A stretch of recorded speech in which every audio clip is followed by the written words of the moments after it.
Hey guys, and welcome to a brand new video here on FPL Now. Today we're going to be going over some knee-jerk reactions for Game Week 10. So if you're excited for the video, make sure to drop a like down below, leave a comment, how did your Game Week 9 go? Subscribe if you're brand new. With all of that out of the way though, let's get into the video and I really hope that you enjoy. So, starting things off, before we go over the knee-jerk reactions for Game Week 10, I'm just going to go over how I performed in Game Week 9. And generally, it could not, it could have gone worse, but it is definitely a game week that I want to forget, especially because I was on my wild card as well this week. I generally think this might have been the worst wild card I've ever played in my entire life. I think everybody on wild card this week generally had a pretty subpar week. My game week rank is 4,989,000. Got 69 points with Madison left to play. Somehow above the average points. I don't even know how, but I'll talk through my team and what kind of went off. So yeah, Gaeta got me 1 point. Again, wasn't really expecting anything from the Chelsea game. He's kind of more or so been brought in for the fixtures that Palace now have. James got me 2 points. Again, he hasn't really had a return in a while now, but he just looks so good, so I can't get rid of him at all. Cancelo getting me 1 point as well. Yeah, United scoring 3 in that game, generally crazy. Like, obviously, it was a penalty. Anthony's goal was like ridiculous, so yeah, it was annoying that he didn't get a clean sheet, but it is what it is. Trippier getting me 7 points. I think he was on 2 bonus until like the last second or something, because I'm pretty sure when I checked the bonus he was on 2, but either way, him coming off before Fulham scored was honestly huge for me, especially with everyone that like had Pope and stuff. I know a lot of people had double Newcastle defense anyway, but yeah, that was just massive for me. So getting me 7 points there. Zaha getting 2, Salah getting 5. I know in my final wildcard draft that I had De Bruyne, but I changed to Salah last minute just because Liverpool had like a lot of players coming back from injury, and I just thought that that would just give a massive boost, especially in like the dressing room and stuff, and that Salah was just going to pop off against Brighton, but only got an assist, so really unfortunate. Of course, I've still got Madison to play. Martinelli picking up a yellow card but also getting the assist. Mitrovic getting a yellow card and then picking up an injury. I don't know, like, what? It's just one of those things, like, you can't help it. If you didn't go Mitrovic, then obviously you're loving life. If you did, like, there's no way you can even like call that. It's so unlucky. Obviously Haaland captaincy, I was really close to going Salah as well, but my lord, if I went Salah, yeah, I don't know, it's not a season ender, but yeah, it would have hurt. It definitely would have hurt. And then Tony as well, 1 point against Bournemouth, just awful, just absolutely awful. And then on my bench, Andreas getting me 2 points, Kilman with 1, and then Dallo with -2. So yeah, 69 points with Madison left to play. Again, I don't know how that game's going to go later, because I kind of need Madison to score to help me out, but also I'm a Forest fan and we really need to win that game.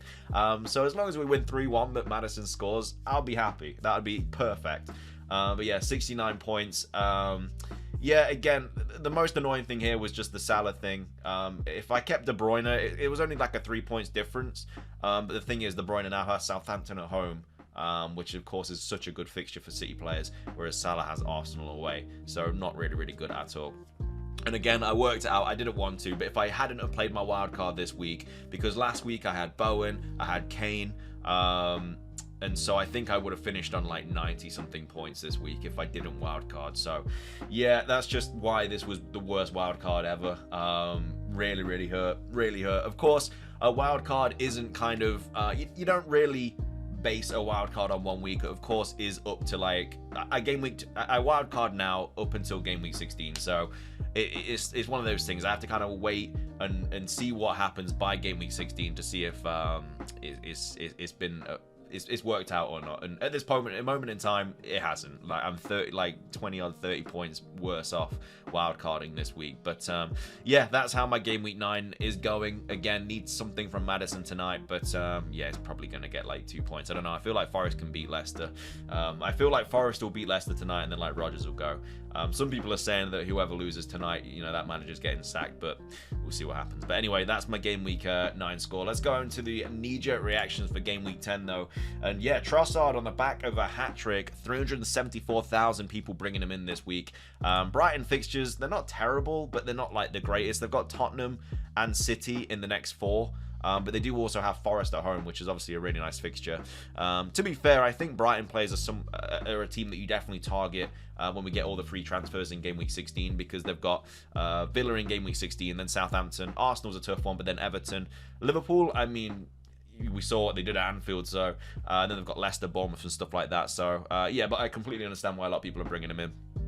Foden, another player that everybody's bringing in, getting a lot more game time this season for sure. Like, if you just take a look at his minutes, you know, 87, 45, 90, 90, 54, 90, 71, 74. So yeah, becoming a much better option than previous years. The only bad thing about bringing in a City player now is, of course, the Southampton game is really, really nice and very, very juicy. But then they've got Liverpool away after that, which I think they will easily win, by the way. I think generally City will win that game like 3-1 or something. But then they do blank in Game Week 12. You know, Game Week 13 is when you jump back on City players here.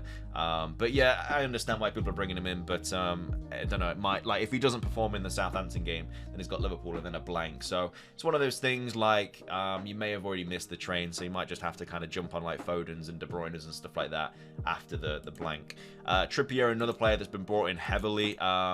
Yeah, I mean, again, would have got 2 points if he got brought off later, so or if he didn't get brought off, should I say. But, you know, Brentford at home, United away, Everton at home, Tottenham away. Understand why people are bringing him in, but at the same time, I don't think he's super, like, necessary now, because, you know, United away is going to be a tough fixture. Tottenham away is going to be a tough fixture. So yeah, I don't know. I obviously own him. He's gone up quite a bit in price, to be fair. I think he started the season on 5 mil, so he's shot up in price. De Bruyne, another City player that a lot of people are bringing in. Again, it's one of those, like, if you own him, you obviously keep him, but if you don't own him, obviously the Southampton game is really nice, but we're going to captain Haaland that week anyway. So if you were bringing in like De Bruyne to captain him, then fair play, but everybody's going to be captaining Haaland, so I don't think you necessarily need to bring in De Bruyne, especially again when they've got Liverpool and a blank. Of course, after the blank, you know, that's when you start looking at City players, Liverpool players as well, because Liverpool have really good fixtures around like Game Week 13 onwards. So it is one of those. But Liverpool, of course, as we've seen throughout the season so far, do not look themselves at all. And then Saliba as well, another player that's been heavily brought in. I'm not really sure about this one. They've got Liverpool at home, which I think they will concede in. Leeds is obviously a good fixture, but then the blank. You know, around here is when I'm going to be bringing in Jesus back in. Like, he's on 4 yellows at the moment, but he's just such a good player. I mean, depends how long Mitrovic is out for as well. You know, if Mitrovic is out for a while, then it's a tough one, really, because, you know, you either go to like Tony or you go to Isaac if he's back, because he should be back soon. You've got Wilson, who's another option. But yeah, Saliba, another player that's been brought in, but I'm not sure about this one. Like, the Leeds game's nice, but Liverpool at home and then a blank in the next 3, not great. Let's move on to the most transferred out players this week, and not a fan of the fact that I see 2 of my players in this, but Trent heavily brought out again. I'm fine with this because I'm thinking of bringing Trent in around Game Week 12 anyway. When the fixtures go really good, so if he could drop a couple more point mills, then, you know, I'd be fine with that. But yeah, of course, Liverpool don't look really that good at the moment. Mitrovic is a tough one. We definitely need to hear some information about the injury. Again, I think I haven't seen the injury. I didn't watch the game, but I'm guessing it's just like he picked up a small injury on international break. I'm guessing it's just like that. So he's obviously going to, well, he's not obviously, but he potentially could be out of the West Ham away game, which is fair enough. But this is why I don't think you should necessarily knee-jerk him out of your team right now, because if he's only out for 1 week, then that's fine because he misses West Ham. But then you've got him for Bournemouth at home, Villa at home, Leeds away, and Everton at home. Do you really not want Mitrovic, who's on penalties, everything like that, for those 4 fixtures there? Like, they are really good fixtures. So if he is fine after, you know, Game Week 10, and he's back for Game Week 11, you know, this is when you want him. So I think wait a bit. You know, if he's out for like a month, then fair play, you know, get rid. But if he's out, if he's only out for 1 game week, he's not a player that I'm going to be selling at all. So again, you're probably going to lose 0.1 on him because obviously so many people are transferring him out. But again, I think he can more than make up for that 0.1 with these 4 fixtures here that are really, really nice. And again, 3 home games as well. So yeah, I personally wouldn't get rid until we get more information. But again, if he's out for like a month, then fair play. You get rid of him, you go to Tony or you go back to Jesus. I don't know. It's just one of those. And then yeah, Salah, another player that a lot of people have taken out this week. I already don't want him in my team. I don't know. He's just not what he was, and he's so expensive. But he's he's a player that I could easily get rid of for like a Bowen or a De Bruyne or a Foden or something like that. And I don't know. He's got Arsenal and then City. And of course, the fixtures go really good after game week 11 with game week 12 with like West Ham, Forest, Leeds, stuff like that. But I don't know. He's not really essential anymore. I don't think you need him. There's players, like I say, like Bowen, that have got really nice fixtures. You know, if Bowen is on penalties as well now, that's really, really appetizing. But yeah, I don't know. I don't know what I'm going to do with Salah this week. Of course, my like team selection video and everything like that will be out later on in the week. But yeah, I've got a lot of decision to make this week. I could take a -4. And, you know, if Mitrovic is bad, you know, the injury is bad and he's not back, what I'll probably do is get rid of Salah. And then downgrade Salah to Bowen and upgrade Mitrovic to Kane, take a -4, and then I've got Kane for like Everton at home, who's obviously a good captaincy option that week and stuff. So yeah, that's kind of the decision that I'm thinking of making. Kulusevski, of course, just an injury, so obviously a lot of people are going to be taking him out. Fair play, not really much to talk about that. And then Luis Diaz as well. Yeah, obviously got brought on, I think, at halftime for the Brighton game, got an assist. But yeah, now that like Jota's back and Firmino's back and everything like that, I don't know, his minutes are a lot more at risk. So yeah, I don't think he's really someone you bring in. If he was playing 90 every fixture, then fair play, I'd have him over Salah. But yeah, I don't know. I don't think it's worth it really because of the minutes risk. But yeah, that is game week 9 and the game week 10 knee-jerk reactions. Again, this game week, I mean, to be fair, when I looked before the Haaland, you know, hat-trick, 2 assists, I think I was on like 23 points from like 8 players or something like that. It was ridiculous. It was absolutely awful. So yeah, I just want to see the back of this game week.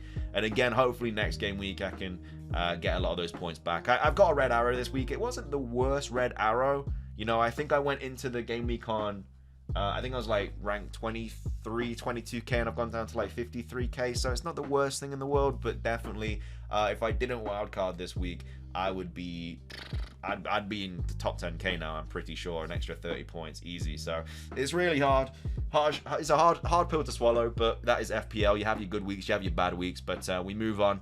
But yeah, next video will probably be like another wildcard draft video, team selection Wednesday, all that. But yeah, thank you so much for watching. Let me know how you got on this game week. Probably better than me. But yeah, subscribe if you're brand new, ring the notification bell. It's everything from me. Have a fantastic rest of your day, and until next time, peace.